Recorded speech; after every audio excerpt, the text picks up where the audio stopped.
Whether there are more women in heaven than men, I don't know. Because I haven't come there yet. But in the church down here, the women are more. Those are the three vocations. Within the consecrated life, we have plenty of varieties, and the monastic is the most traditional, the first that began. It was the dichotomy of Egypt, and many others then follow in with big names like Bernard, like Benedict, like Basil, like Pachomius. Then later on, religious followed, who are among the people, walking among them. The days of Francis of Assisi, the days of John Bosco of Turin, the days of Mother Teresa of Calcutta. The church needs monks who pray and sacrifice for God's blessing on the apostolate of the whole world. That means the monks and nuns pray for the apostolate of the clerics, of the active laity, active religious, and of the lay faithful. Retreat houses are traditionally attached to monasteries if a particular monastic tradition allows that, so that the people of God come to a place of silence, a place of special prayer, with possibility that one monk or the other could give them a few talks for their own spiritual growth. Some monasteries also welcome clerics or lay faithful or religious who are in spiritual crisis and who need the brotherly encouragement of monastics. My brothers and sisters, when our Lord came, he didn't found monasteries, but from his teaching, monastic life necessarily followed. The consecrated life in its various forms flowered. What is going to be our response? From the monks is requested generosity, perseverance in their vocation, generosity to guard themselves against the midday devil. There is a type of devil which keeps silent when you are beginning. But when you have done halfway, when you are about 55 years old or 60, and you think you are now guaranteed on the bicycle, the devil, midday devil, comes and hits hard. When your generosity is going down, every religious and every Christian has to watch against that. That means the temptation to begin well and later on to become careless. To read the indications of your religious tradition, which has deep roots in centuries past. We beg our Blessed Mother of the Angels, who is also Queen of all humanity, to intercede for all the monks of this monastery, so that Blessed Stephen Michael Dance will have many, many brothers in Nigeria and also nuns. To Christ be honor and glory forever and ever. Amen.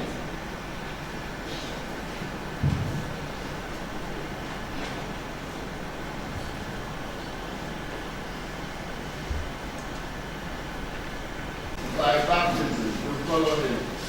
Let us pray for those that he has called to the monastic life, and then also for all of us here present.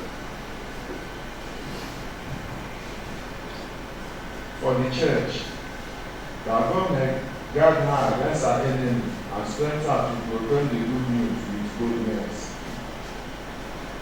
God hear us. Lord, graciously hear us. For the leaders of the church, that they may be strong in faith and generous in serving the people of God. Lord, hear us. Lord, graciously hear us. For His Eminence Cardinal Arinze and Dogmalis our abbot, that God rejoice in His saving deeds and counsel to guide people on the right path. Lord, hear us. Lord, graciously hear us. For all in this holy mass, that Lord may give us understanding to deepen our faith in Him. Lord, hear us. Lord, graciously hear us. For their vows and proclaim the good news through their lives, so that all mankind may be drawn to God. Lord, hear us. Lord, graciously hear us. For all the dead, that Lord may have mercy on them and welcome them in His holy presence. Lord, hear us. Lord, graciously hear us. Give us generosity, perseverance in answering this call.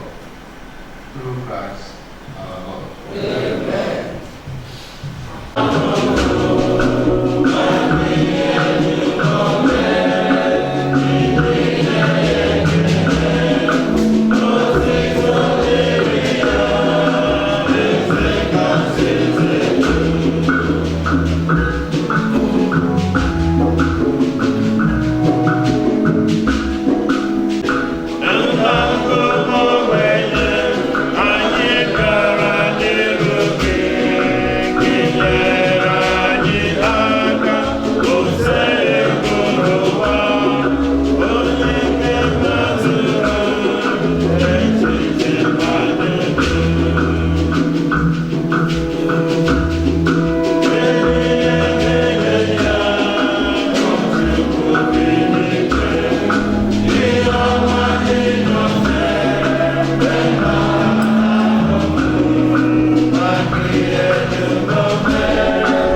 the act of these days we pray, by setting down the spirit upon them like a dew fall, so that they will become for us the body and blood of our Lord Jesus Christ.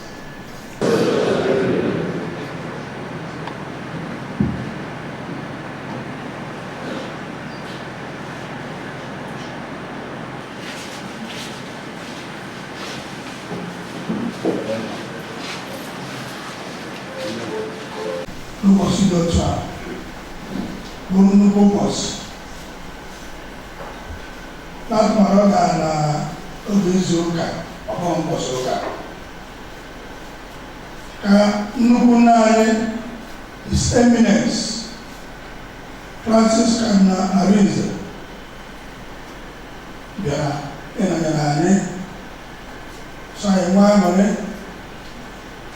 na mgbalị ha bidoro gbawa right from 1950 Totochukwu oge taxi jere eji ebute Monerstry na Nigeria hiri ataghị ga-abụ nawa first Archbishop of Onitsha ya nwere onwe ya dịkwa na naanị ọkụ n'obi ka Monerstry bịara na Onitsha Archdiocese nke mere na o nwere ndị group of people sendiri oge Monerstry bịara na Cameroon, one group of people, Onekachukwu and the rest, over the center Cameroon, Hajjamala, the life, yeah, on the diocese that we were. Nsugbe, Abuja, and I have to go up and to by them. So now we get when I run and go see in Kenya. I make a good on any more because I need ọgọzikwa ụnụ ọbụla bụ isi ọmụnụ nwere ndị nwere opportunity ịnọ bịa witness ụbọchị dị taa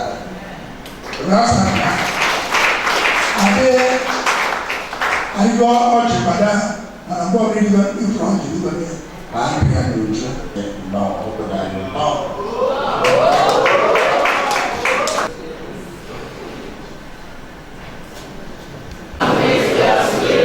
Blessed be the name of the Lord. Our help is the name of the Lord.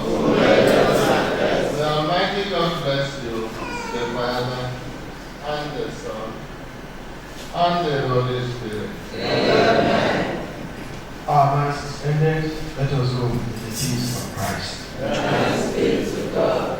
Nnukwu mmọnwụ dịka gị ọ na-abụ anyị na-ekiri ihu na EWTN etu isi akọwa ihe gbasara nzukọ nsọ Katọlik ọ na-enye anyị aṅụrị anyị asị na nwanne anyị nọkwa na Rom soro na ndị na-ekwu anyị wee sị nke anyị bịaziri n'ala Igbo tata wee bụrụkwa na be anyị wee sị kedu ihe butere gị ebe a? O doro anya ịgwa Monerstry bụ ebe dị mkpa rinne n'ụka ebe m natara ịnọ ofu ọnwa na-abụ n'ụlọ ọ dị na mma ije nletafa na Nsugbe na Monerstry na Ọdịdị of Angels. Ndị Igbo nụrụ ife kwesịrị ekwesị maka na ụka Katọlik maara Monerstry so o tego Monerstry si bido n'oge Anthony of Egypt ọ bụrụkwa Anthony of Padua fada iche iche Anthony of Egypt bido na arọ 350 ya na otego, whereas St. Anthony of Padua is more recent, maybe 400 years ago. Anyị ekene gị biko n'ala Igbo tata ndị Igbo nataburu ozi ọma wee nọkọtazie ụmụaka anyị wee hapụzie ozi ọma akụziere anyị wee jekwa sụchawa ọfịa gaba ukwu osisi ọgọdọ na ha na-efe arụsị. Anyị nwesịrị n'ọnụ na-eti mkpusi ha n'ọbụrụ ụzọ na ọbụrụ omenala ndị Igbo dịka gị nwa bụ nna ukwu, kedu ndụmọdụ ị ga-enye ndị Igbo ndị hapụrụ ozi ọma nke ga-eduche ha n'eze n'igwe na-abakwa n'ihe a jụrụ ajụ bụ ife arụsị? Chukwu nwere ike gbaghara ndị ochie tupu ndị wetara anyị ozi ọma na Jesu Kristi abịa Naịjirịa, mana kịta anyị magoro maka Jesu Kristi onye nzọpụta ijekwachigakwa azụ n'ịgọ mmụọ ma ịgwọ ọgwụ be dibịa ma ọgwụ ngịrịga ọgọdọ na abụba echi ichi na ulume ọkụkọ ma nke a na-eni n'anị. Oge ya agafego, onye na-emezi nke a na-echigha azụ, ọ da-achọzi ngọzi nke Chukwu. Ị ga-echekwube Chukwu nke bụ ezigbo Chukwu nke dị ndụ, ọ bụrụ nke dibịa. Chukwu dị so ofu, Chukwu adịrị ịbụa. ụka dịkwusi ofu, ụka adịrị ịbụa maka Jesu Kristi dewere ụka ofu, o dewere ụka ịbụa ma ịtọ ma ịnọ. Ụka abụrụ onye tite otili ya, ọ bụrụ onye fee Chukwu mbọsị ụka o jee ebe dibịa mbọsị Mọnde gwọgwọ ọgwụ ngịrịga ọgọnị mbọsị Wenesde, ịfụrụ na ọ dịrọ mma. Anyị ekene gị ndị Igbo na-anụgwe na ntị unu na ụzọ adọrọ ebe ahụ, ya bụ ka anyị sosie ike n'ozi ọma akụziere anyị. Anyị na-ekene gị ka ekwe ndụmọdụ ị ga-enye ụmụ okorobịa ndị na-amataghị ma ọ bụ dịka ndị mmụọ nkụ anọkịta na-amataghị na ụzọ a ka mma. Ọ bụrụkwa na ụmụ okorobịa niile na-arapụ ụka, mirikiti ụmụ okorobịa na-eje ụka ọfụma wepụta obi fa. Anyị nọ kịta na Monerstry, mirikiti n'ime fa bụ ụmụ okorobịa. Ya ndị na-adachighị azụ echekwana na mmadụ niile adachigago azụ, mmadụ niile adachighara azụ. Nke ọzọ, imirikiti bụ ego, agụụ ego, pachọ ego, chọọ nya nwantịntị, chọọ nya rinne, chọọ nya ozigbo ozigbo. Ọ chọrọ ka ọ bụrụ aka ji akụ n'ofu izu ụka, ma mmadụ enwere ike ịbụ aka ji akụ n'ofu izu ụka. Ọ bụrụ sọ ego ka Chukwu gị ke anyị, ife ụwa niile ebunyegodo gị ego niile dị n'Ọnịcha na nke dị na Surulere na nke dị na Sabongari na nke dị na Port Harcourt na nke dị na Milan na Taiwan, ime nwe aṅụrị n'ụwa maka na ọsọ Chukwu kere anyị maka onwe ya. O nwere ife anyị ga-enweta ma anyị rapụ Chukwu jee chọwa ife ụwa. Ya ihe enwe ego nweta oke ike kwere gị ozu ele gị na ịchọna ka ebere aka ji akụ na ofu izu ụka. Chukwu gọzie gị, gọzie ndị niile na-ege anyị ntị. Ya gazie. Chineke dobere gị anyị o. Chineke dobere gị anyị na-eji na-abata. Thank you. Ya na-echekwaba gị ọpụpụ na mbata gị.